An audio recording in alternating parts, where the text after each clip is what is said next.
د کابل نیوز ګران لیدونکو سلام. ژور لید ته راغلاست.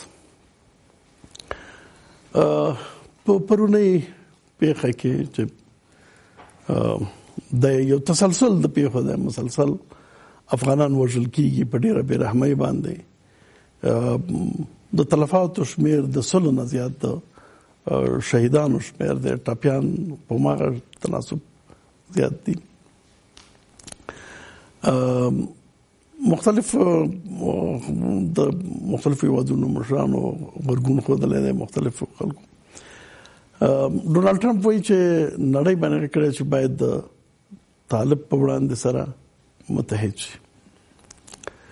زمونږ امنیتي چارواکي وایي چې دا پیښه ځکه وشوله چې امریکا دغه الفاظ دي چې نړیوال ټولنې په هغه هیوادونو باندې چې ترهګرۍ نه ملاتړ کوي فشار زیات کړی، یعنی امریکا په پاکستان باندې فشار زیات کړی.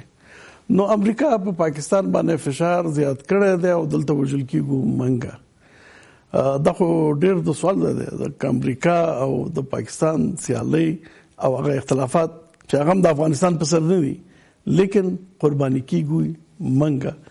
نو په دغه وخت کې د حکومت مسؤلیت چې هم باید د پیښو مخه ونیسي، د افغان وژنې مخه ونیسي او عام دغه وضعیت مخه ونیسي چې سیالي او اختلافات د امریکا او د پاکستان دي او دواړه خواوې قرباني کوي منګه. نو موږ سره کوم یو حالت کې په دې باندې بحث کوو. په دغه بحث کې موږ سره ملګری دي ښاغلی حبیب الله جانبدار سیاست شنونکی، زمونږ بل ملګری دی ښاغلی حمید ضیاء لالی په ولسي جرګه کې د قندهار د خلکو استازی او زمونږ دریم ملګری دی ښاغلی زبیر شفیقي د ویسا ورځپاڼې مسؤل مدیر. شفیقي صاحب کله چې کانټیننټل باندې برید وشو دغه وخت نه دغه بحث روان دی چې دغه حمله د امریکا او د پاکستان ترمنځ چې اوس کوم اختلافات او قصې روانې دي. زموږ حکومت خو داسې ښیي چې زموږ د هڅو او د ډیپلوماسۍ په نتیجه کې امریکا په پاکستان فشار زیات کړی دی. دغه نتیجه ده دغه اختلافات دغه قصه چې په نتیجه کې موږ قرباني کیږو دا د افغانستان په سر ده که نور څه اختلافات دي د امریکا او پاکستان خو زور دلته ول کیږي قرباني کیږي موږ څنګه قصه ده. بسم الله الرحمن الرحیم. د کابل نیوز ټولو درنو لیدونکو ته د بحث ګډونوالو وکیل صاحب او جانبدار صاحب ته تاسو ته نیکې هیلې او سلامونه. اول خو د وروستۍ پیښې ټولو د قربانیانو کورنیو ته تسلیت وایي، ټول افغان ولس ته چې متاسفانه په ویر ډوب دی او پرله پسې کومې پیښې چې په کابل کې شوې کابل ټول هردم شهید ولس یو قسم په داسې اندېښنو کې دی چې دا به وروستۍ پیښه نه وي او دا یوه متاسفانه یوه بده لړۍ ده چې شروع شوې. افغانان د پردۍ جګړې د پردیو اهدافو او د پردیو موخو قرباني ورکوي او بیه یې ورکوي. ځواک صاحب که دغه د هرې خوا نه تعریفوو چې افغانان دلته قرباني کوي د یوه بې تعریفه جنګ د یوې بې تعریفه جګړې، دا که د امریکا او د پاکستان اختلاف دی او موږ دلته قرباني ورکوو قرباني کوي په دې کې په خپله د موږ د چارواکیو بیخي زیات مسؤلیت دی چې په دې باید فکر وکړي او نه خلکو باید په دې پوه شي چې اوس که د امریکا او د پاکستان اختلاف او د فشار په د خاطر چې تروریزم دلته مخه ونیول شي او جګړې مخه ونیول شي خو بیا هم دغه شانه دغه خبرو ته راځم. مسله دا ده چې افغانستان متاسفانه دغه حوادث چې دا اوس پیښیږي دا پیشبیني کېدل د 4 کالو راهیسې هغه وخت چې د امریکا سره امنیتي تړون لاسلیک کېدو نه چې مطرح شوی و د افغانانو په منځ کې دوه نظریات وو. یو د پخواني حکومت او ولسمشر خصوصا پخواني ولسمشر او یوه ډله چې هغوی د امریکا سره امنیتي تړون په شرایطو غوښتل چې لاسلیک کړي او یوه بله ډله وو چې هغوی به هغه وخت بدامنۍ یا اقتصادي مشکلات دا به توجیه کول چې موږ د یوه لوی قوت او د لوی ځواک حمایې او ملاتړ ته اړتیا لرو نو موږ دغه تړون باید امضا شي چې موږ د دغه اقتصادي مشکل نه خلاص شو، امنیت هم ښه شي. دویم د ستونزه د هغو ځای نه راشروع ده، راغلې لویه غلطي و اشتباه هم دغه وه چې موږ د یوه لوی ځواک چې هغه د نړۍ د واکدارۍ هغه لري دعوادار دی، هغه راغلی دلته موږ ورته پوځي اډې ورکړې او د هغو اصلي دوستي و یارانه په دې منطقه کې د نورو هیوادونو سره د جملې نه د پاکستان سره. اوس راځم همدې مسئلې ته چې پاکستان او د امریکا ترمنځ دغه اختلاف چې ډونالد ټرمپ د ولسمشرۍ نه کوي ورو بالاخره د دوی د اګست په 22 چې د تیر کال د اګست په 22 چې د دوی د نوې استراتیژي د افغانستان او د سیمې د هیوادونو لپاره اعلان شو، په هغه کې هغه استراتیژي په جنگي بنیادونو ولاړه وه، د بمباریو په زیاتېدو، د وسلو پر رالېږلو، د عسکرو پر رالېږلو، خپلو ځواکونو ته د واک زیاتولو. نو د دې طبیعي غبرګون همدا و چې جنگ باید تشدید شي. دا اوس چې دغه توجیه کوي چې د امریکا او د پاکستان وروستی اختلاف چې دا اوس واقعا د اختلاف دی معلومیږي، هغه افغانستان موضوع ډېره وړه ضمني پکې شامله ده. حتی زه فکر کوم چې د واشنګټن پوسټ هغه راپور بیخي په ځای دی چې د امریکا او د پاکستان شراکتونه ملګرتیاوې بیخي زیاتې دي، خصوصا د استخباراتو ترمنځ ګډ پلانونه او پروګرامونه یې زیات دي. د دوی دغه اختلاف نور هغه لري، دا نور ټکي چې موږ پکې څه شی چې ممکن دي هغه په پاکستان کې چې کومه وضع راغله، پاکستان یو حکومت پکې صدر اعظم پکې ولاړ دی، هغو د خوا نه چې شی عنواني دا اوس ځینې مسایل یې نور مطرح کوي. نو داسې ښکارېږي چې اول دوه ټکي ډېر پکې مهم دي. هغه ډېر مهم یې د چین مسله ده، د سیپیک د اقتصادي دهلیز، او د امریکا د خوا نه چې دوه ځلې، یو ځل د امریکا د ملي امنیت کوم استراتیژي چې اعلان شوه په هغو کې چین او روسیه امریکا اعلان کړل چې دا د موږ د پرمختګ په مخ کې خنډ دي او موږ به یې مخنیوی کوو. بل که د تاسو په یاد وي د امریکا د بهرنیو چارو وزیر اعلان کړه چې د چین یو لار او یو دهلیز یو لار او یو کمربند دا پروګرام دا پروژه دا د امریکا د ګټو خلاف ده او موږ یې مخالف یو. بیخي براله خبر ده. نو دغه اختلاف د پاکستان سره اصلا د هغه په خاطر د هغه په سر د قرباني کیږي منګه بالاخره بیخي واضح شو کله چې دا دوام ځل چې د امریکا د عمومي اهداف اعلانېدل، بیا امریکا بیخي براله اعلان وکړ چې چین او روسیه زموږ رقیبان دي او حتی دا وایي چې موږ به د ترهګرۍ په ضد جنگ لومړیتوب نه لري، مختلف لومړیتوب د چین او د روسیې قبول کول دي. نو زه فکر کوم دغه موږ دغه حالات د امریکا د لویو پروګرامونو د لویو پروژو برخه ده چې موږ پکې قرباني ورکوو. مننه. امیرزا صاحب علت که هر څه دی د امریکا او د پاکستان رقابت کې د چین په سر دی او دغه اختلافات او هر خبره چې دا وجل کیږي افغانان او دغه حکومت مسؤلیت لري چې دغه وژنه مخه ونیسي، د افغان وژنه مخه ونیسي. مسلسل پیښې کیږي، کانټینل پیښه وشله، جلال آباد پیښه وشله، دغه نه مخکې وزیر اکبر خان 400 بستر بل لیکن مخه نشي نیولای. حکومت چرته ده؟ دا خو د حکومت مسؤلیت ده. فکر کوم. بسم الله الرحمن الرحیم. تاسو ملګرو ته یا تلویزیون کارکونکو لیدونکو ته د زړه د کومې احترامات او سلامونه وړاندې کوم. تر هر څه د مخه د خدای پاک د افغانستان معلوم هم نامعلوم شهیدان وبخښي، بالخصوص په د اخر کې د کابل په ولایت په دوه پیښو کې، په جلال آباد کې، په غزنی کې، په کندهار کې، په فراه کې، په هلمند کې، په هرات کې، په مزار کې، بالخصوص د افغانستان په 40 ولایتو کې کوم شهیدان دي، خدای دې هغه شهیدان وبخښي، کورنۍ ته د زړه صبر غواړو، زخمیانو لپاره د روغتیا دعا کوو او خدای دې په افغانستان کې یو پایدار سوله راولي.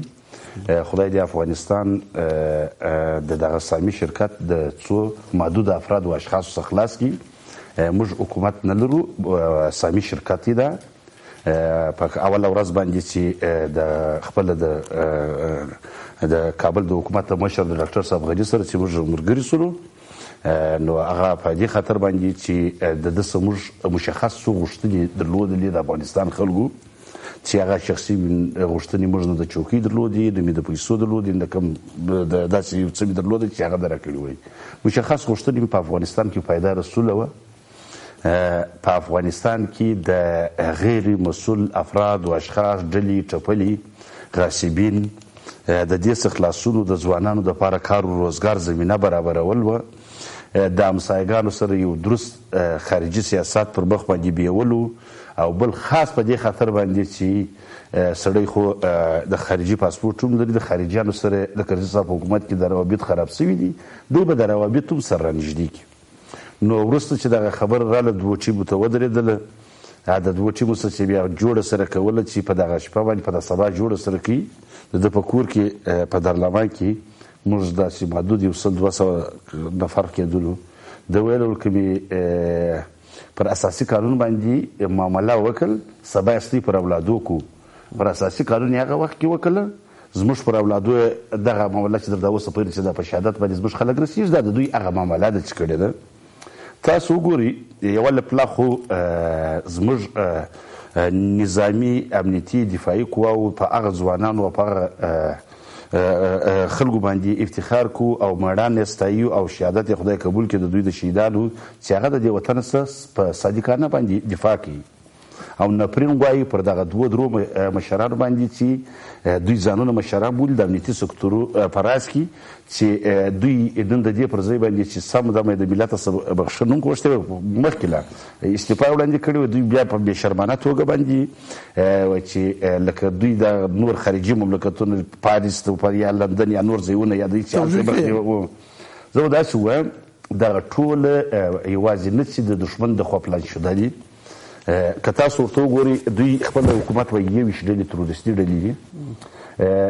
زه بې اسناد او بې ثبوت خبره نه کوم، یو څوک دوی بندي د امریکایانو نیولی د خالد اخونزاده په نامه باندې په زابل کې دوی یو لوبه جوړه کړله، د امنیتي ملي رئیس د عمومي رئیس یو لوبه جوړه کړله چې هلته خلکو پاڅون په خاکي افغانو د چوپان کې وکړي. نو غوښتي چې خالد اخونزاده یې لکه خالد اخونزاده دغونه پاکستان ته مهم دی لکه اسامه او بن لادن یا ملا عمر یا د اوس اکاني خپل لکه اکاني. نو خو هغه نیولې امریکایانو دي. نو موږ دا غږ وکړي چې هېڅکله زموږ د خلکو دښمن او مدعي موږ نه پرېږدو چې څوک یې خلاص کړي. دا غږ پورته کوي. اوس خو دغه نقد نیوکه د وطن څخه دفاع اوس موږ ته داسې سره داعش، القاعده، پاکستان، ایران د ټولو مملکتونو سره بدي اخذ وزه دوی سره هم په دې بدو باندې اخته. فقط یو شی دی، یا خو موږ خپل اعصاب د لاسه ورکړي دي، یا خپل د افغاني ننګ د اسلامي ننګ د مسلمانۍ احساس موږ دې ته نه پرېږدي چې یو کتره ګنین په بدن کې دا خبره سمه چې طالب، القاعده، داعش دې سره د بدی اخیستل، نو دغه په خوا کې د حکومت بدیم ده. حکومت، طالب، داعش، القاعده یو ردف کې دي، یو حکومت دی، یو سامي شرکت دی، یو 4-5 افراد او اشخاص دي. ټول مشکل په افغانستان کې 4-5 افراد او اشخاص جوړ کړي دي. تاسو وګورئ د کانټیننټل په شپه باندې د غملا د اکاني د انس اکاني د فاره وسوله چې دوی په خبرو باندې ورسره اخته دي. دوی د ازما خبره رد چې دوی د انس اکاني سره اخته وو ورو در 3 ساعته پورې چې هغه برای په دې باندې شروع که د معلومات ورکول کېږي، کوټې، کلۍ، دا ټول مسایل ورسره دي. په دې کې ډېر افغانان په شهادت باندې ورسېدل. تاسو ګورئ هغه هم دوی پټ کړل. د هغه پرون پیښه کې ډېر افغانان په شهادت ورسېدل و دوی له کولو چې هغه په کونړ کې هغه خلکو چې معامله ورسره درلوده ټلیفونونه ټوله ثبتونه شته چې په کونړ کې یا په خوست کې یا په پکتیا په لو پکتیا کې چې په هر ځای کې د کوي یا د سکاني ورسره 3 ملګري نور دا پر دغه باندې معامله روانه وه. زه دا وایم د افغانستان خلکو د څه په بدل کې د ونس خاني خلاصو د څه په بدل کې دغه تورستان چې ننوتلي دي دوی ویل چې موږ دغه خلک نه وژنو، که انس خاني خلاص کې کنه کې خلاص موږ یې وژنو. خپل د امنیتي ملي عمومي رئیس تنګزی ورسره اخته په خبرو کې دا کوم د جرمني د سفارت سره چې کومه پیښه وسوه د هغه وروسته چې تاسو ټول د افغانستان خلکو غږ پورته کوي چې د حقاني پر ډله باندې دا دغه سوه پر پړه هم دوی پر غاړه واخیسته چې انس حقاني دې اعدام شي. حتی دا نه چې اعدام شو، خپله دغه چارواکي پسې ولاړئ د انس حقاني د مشرتابه سره د عیسای په مخ کې وکښېناستئ، حتی د اعدامه څه کوي بلکې خپله په هغه قانون کې تغییر راوستی چې د اعدام ماده یې په قید باندې تبدیله کړه د انس حقاني دپاره. زه د افغانستان پر خلکو باندې غږ کوم. انس حقاني ستانکزی یو ما ته زه خپله فرق نه کوم، زه د یو خلکو د یو استازي په صفت باندې پر یو چا باندې ادعا تور هر شی چې بولي دا پر لګوم چې ورور زما ستاسو تشویش دی. دغه د افغانستان خلک چې دغه څو د ښکاره پیښې چې دي دا ټولې د دوو درو کسانو څه بولي. آیا رژیمر بیا په څنګ کې ودرېږي چې زما زه په خپل دغه امنیتي او دفاعي ټیم باندې باور لرم، د افغانستان خلک باور لري، دوی خپله چکچکې ورته کوي. ستا په امنیتي ټیم باندې به ته باور په دې خاطر لري چې انګلیسانو، پاکستانیانو، ترورستانو پر تا باندې تپلی دي، ته معاشرات شوې د فاسدي او جاسوسي او غلامي الکې په مابینځ کې. دلته نن چې دغه خلک خو نه د غني زوی مړ دی، نه د عبدالله زوی مړ دی، نه د اتمر ده مړ دی، نه د ستانکزي ده، نه د خپلواک ده، نه د ریني ده، نه د اقلیل ده. ګرد د ورځ توطیې غلا دا څه د دوستم جنجال هم دوی جوړ کړي ورته، د عبدالله سره په جنجال، د عطا جنجال په افغانستان کې، د زاړه رژیمونو سره جنجال، د افغانستان د سیاسونو سره جنجال. نن یې مملکت داسې راواخلي هره ورځ وژل کېږي. دغه تسلیت زموږ په کور کې هغه ښځې هم وایي، ځوانان یې هم وایي، هر څوک چې یې وایي. زه د افغانستان پر ځوانانو باندې غږ کوم د یوې ورځې دپاره دغه 15 چارواکي په افغانستان پر خلکو باندې حکومت کول زارو قاتل دي. د دې حکومت چې دا اوس د سامي شرکت جوړ شو، د دې حکومت په راوستو کې چې موږ کومه ډله کوم ټیم ټولو په اسلحه ځینې ونیوله د دغه 4-5 اشخاصو. آیا دوی هغه یو کښېنستی چې هېڅ انګلیسي یا جرمنۍ نه پوهېږي چې د کوم ملک پاسپورټ په جیب کې چې ورشي په د اداره امور په دې ځای کې په انګلیسي او په جرمني خبرې کېږي، هلته د دریځ ته د پښتو زده. دوی شخصي ګټې په خطر کې د پلاکي. زه چې د خپلو خلکو استازی یم، زما خلک وژل کېږي، زه د غني دوستي څه کوم، زه د غني ملګرتیا انډیوالي څه کوم چې د خدای دوی ته زور کړی مال چې هره توتیا او دسیسه جوړوي چې د آخري خبرو ته یې برېږي. وایي شخصي ګټې په خطر کې دي چې یو سړی بانکي اکاونټ نه لري، تجارت نه لري، غصب یې نه یې کړی، کور د کرایې په کور کې شخصي ګټې لالۍ لري. زما شخصي ګټې زموږ خلک دي، زما شخصي ګټې افغانستان دی، زما شخصي ګټې د افغانستان پاسپورټ دی، نه د بل ملک پاسپورټ. ته خو تښتي دغه د اوس د وطن ترورستان ته په لاس ورکوي. نو دغه غله چې په ټولو قراردادو کې د یعنې خپله د اشرف غني هغه شی پکې شریک، خپله دغه امنیتي او دفاعي قواوې چې د مشرتابه یې ځان بولي د جاسوسان دغه پکې شریک.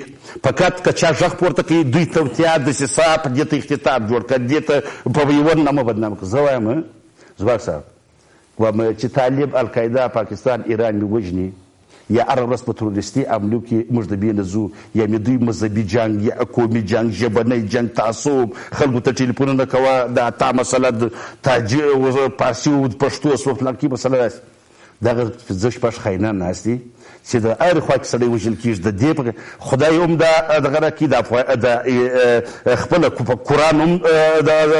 قرآن هم وایي، د افغانستان اساسي قانون هم وایي، د افغانستان خلک هم وایي، د افغانستان د دفاع دپاره چې دلته په شهادت رسي دا ټول دغه وایي چې د دغه خلکو سره مبارزه داسې کول پکار ده لکه د یو ترورست سره. د دې خلکو په مقابل کې داسې درول پکار دي لکه سړي د یو شخصي دښمن په مقابل کې دري. او وروره که اوس شخصي مسله یي خو زه وکیل یم. ځان ته خبره کوم چې څنګه، ځکه موږ په ډېر یو بد وضعیت کې چې دغه وضعیت نه موږ ځان څنګه خلاصولی شو. یوازې 4-5 کسانو خبره ده، دا 4-5 کسان خو په خپله نه دي راغلي، چا راوستي دي. که اصلي مسله هغه ده په د بیا وروسته خبره کوم. نو جانبدار صاحب که دغه 4-5 کسه او یا د 4-5 کسو شاته چې څوک دي د هغې د لاسه زموږ وضعیت دغسې دغه رقم معاملې کېږي. انس حقاني سره دغه خبرې تاسو واورېدلې. نو خلک به څنګه امید وکړي دغه حکومت نه چې د افغان وژنې مخه ونیوسي؟ مسلسل واقعیت کېږي، مخه نه نیول کېږي. اعوذ بالله من الشیطان الرجیم، بسم الله الرحمن الرحیم. ځواک صاحب تاسو ته محترم شفیقی صاحب ته، وکیل صاحب ته او ستاسو تخنیکي همکارانو ته هم دا ډول د کابل نیوز درنو لیدونکو ته سلام او درناوی. اجازه راکړئ چې د وروستیو پیښو شهیدانو ته له خدای پاکه جنت وغواړم او زخمیانو ته عاجله شفا، د شهداو کورنیو ته تسلیت عرض کوم. افغانستان 40 کاله کېږي چې د اور په لمبو کې سوځي، خو د ټولو دغو 40 کلونو جګړو ماهیت مشترک ده. دلته یوه ډېره عامه خبره چې لیدونکي داسې هم توجیه نه کړي چې دا نن د غم ورځ ده او د ملي ماتم ورځ ده. یوه قصه د نصرالدین په باره کې وه چې کوڅه کې جګړه وه، دی وروتلی و. نو چې بېرته راغی مېرمنې ته پوښتنه وکوله چې څه خبره وه؟ وایي چې جګړه وه. وایي چې دا کمبله دې څه سوه؟ کمبله دې سره وه. وایي خو جګړه په همدې وه. افغانستان کې جنگ د لویو طاقتونو د موږ په جغرافیایي اهمیت او له دغه ډګر نه په استفاده باندې جګړه ده. افغانان باید د جګړې دوه شکلونه وپېژني. 40 کاله په موږ جنگ روان ده، ولې هنوز هم هغه لازم درسونه او تجارب له جګړو موږ نه دي اخیستي. تبلیغاتي او سایکولوژیک جنگ د دغه ملت پر خلاف د 40 کاله روان ده، تر څو دغه مېړنی ولس په روحي لحاظ، په سایکولوژیک لحاظ مات کی چې نه ماتېږي. افغانستان په خپل تاریخ کې داسې تاړاکونه ډېر د سره تیر کړي او دی کامیاب راوتلی. نو زه امیدوارم چې په راتلونکي کې به هم همداسې وي. یوازې سایکولوژیک جګړه وه، رواني جګړه وه. پرون د 100 کسانو نه زیات شهیدان شول. همدغه ټکي ته راځم. د خار ځواک کې دغه سیزي کې یو چاودنه ولې دوی په دغه ځای انتخابوي، ولې دوی کانټیننټل انتخابوي؟ د دې په خاطر چې دا انعکاس کوي په مطبوعاتو کې او دوی په رواني او سایکولوژیک جنگ او تبلیغاتي جګړه کې دښمن څو قدمه مخته ده. هغه ځایونه تعینوي چې هغه نه دوی ښه تبلیغاتي استفاده وکولی شي. په یوه کانټیننټل او یا په دغه 100 نفرو چې موږ مرو، موږ هر یو د وطن دپاره قربانۍ ته تیار یو. افغانستان نشي ډوبولی. دښمن باید په دې پوه وي. دلته څوک چې د ستراتیژیک عمق غوښتونکی ده، هغه باید په دې پوه وي چې دا ولس تر دوی نه ډېر پیاوړي قوتونه په ګونډه کړي دي.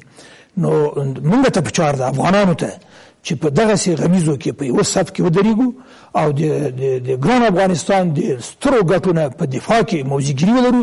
د دښمن د تبلیغاتي جنگ په غیر اګانه شکل موږ کار نه. اساسي سوال هم دا دی چې د افغانستان سترې ګټې دي څه؟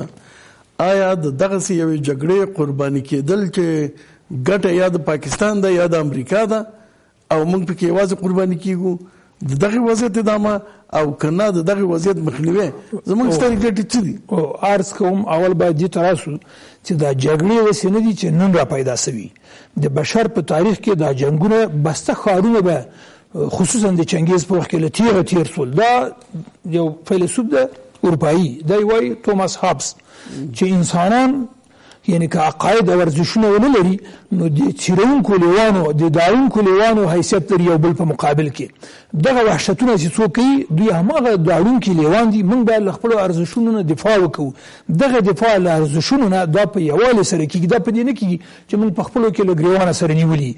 په داخل د هېواد کې ځینې هغه مافیایي کړۍ یا ځینې هغه مرکزګریز عناصر یا ځینې د استخباراتو پورې تړلي عناصر چې دي، طبیعي خبره ده چې هغوی په دغه بحران کې، په جګړو کې او په دې فسادونو کې خوشحاله دي او غواړي چې دا وضع تداوم پیدا کړي. اوس نو د موږ لپاره د قضاوت معیار باید دا وي چې څوک د خپلو یو مقدار حقوقونه حتی د خپل ګران هېواد او د جامعې دپاره باید تیر سي. یعنې موږ نشو کولی چې ټول هغه ارزوګانې چې صرف د ارزو په شکل کې دي د هغو دپاره تبلیغات وکړو. موږ باید عملي سیاست وکړو. جانبدار صاحب ډېره واضح خبره ده. دلته د چا د حقوقو د نه حقوقو نور بحثونه چې په دې هېواد کې روان دي هغه بېله خبره ده. لیکن امنیتي چارواکي وایي د هغې تحلیل دی چې د امریکا او د پاکستان لانجه ده ځکه دلته چاودنې کېږي. ګوره نو بخښنه غواړم، نو چې د امریکا او د پاکستان لانجه ده مکه لکه څنګه شفیقي صاحب ویل چې دا لانجه د افغانستان په سر نه ده دا لانجه د بل نور موضوعات په سر ده دا غي قرباني کیږي چې منګه نو دا خو زمونږ ما خبره واخله ته اجازه راکړه ګوره منګه د سکه دواړه مخبات وینو د پاکستان د امریکای لانجه په نړیواله سطح دایي چې دغه یو هیواد چې مسؤلیت نه اساسي اول ته د افراطي ډلو د انکشاف امکانات زخت ډیر دي د اټومي سلاح لرل ورته مناسب کار نه ده یا په دې معنی چې د نورو بعدي پروګرامونو لپاره به دوی خپل منځ کې خبرې لري خو پاکستان تاسو هم لانجه لري پاکستان له تانه ستراتیژیک عمق غواړي پاکستان د تان نیم بدن په تصرف کې راولای دی پاکستان اساسي امریکا وی کني پاکستان تاسو په هغه لانجه درلودله نن هم در سره لري او سبب هم لري نو په کور دی نه کاش کې د امریکا اقدام د لپاره وی چې پاکستان ضعیف کی کاش کې د امریکا اقدام د لپاره وی چې د پاکستان اتمی صلاحیت محدود کی کاش کې د امریکا اقدام د لپاره وی چې پاکستان کې د تروریستانو مراکز ونیسي هغه نور خبرې دي نو په دې شانو خو کلانجه خو بیا خو د ما عرض ده زواک صاحب چې مونږه باید له لوکسو غوښتنو او له لکچري لوکسو شعارونو نه تیر سو دا نه اروپا ده نه جرمني ده نه سوبادل ته جګړه روانه ده د جنگ په شرایطو کې عرض د لوکسو غوښتنه جنگ ده نه لوکسو غوښتنه ده بخنه غواړم ما خبره مطلب نه کړه دا اجازه راکړه خپل بزرګوار د خلکو د ژوند اوریدونکو باید د ما عرض واوري چې زه دا مطلب افاده کوم اجازه راکړه ما موضوع ده چې د جنگ په شرایطو کې افغان باید پوسی چې زه کومه خبره کوم د دې فائدہ چاته رسیږي زه که افغانم ژمنم آگاهی لرم او پویم باید خپل خبره مسؤلانه وکم کله چې زما خبره دښمن ته ګټه رسي نو باید وینه کوم دلته تبلیغاتي جنگ روان ده دلته سایکولوژیک جنگ روان ده په مسؤلیت باید صحیح خبرې وکړه د ما دا دریځ ده کوم خبره دښمن ته ګټه رسي دا خبره چې زه کله په خپل امنیتي ارګانونو باندې شک څرګند کوم دا درست نه ده د موږ امنیتي ارګانونو قرباني ورکړي فداکاری ورکړي فعال دي د ډیرو حوادثو مخنیوی هم کړی او کوي هم فرق شته امنیتي ارګانونه افراد عسكر هغه هیڅوک هم نه یادوي لیکن د امنیتي ارګانونو پر رهبرۍ کې کدا سي کارونه کیږي چې دا غي نتیجه کانټیننټل ده او دا غي نتیجه صدارت د وزارت داخلي مخکې چاودنه ده نو دا خو حق لري خلک چې پښتنه وکي ځکه د دې سیاستونه دي چې منګه نتیجه ګورو یو لنډه د ملرو د مینرو سبا ستایل مور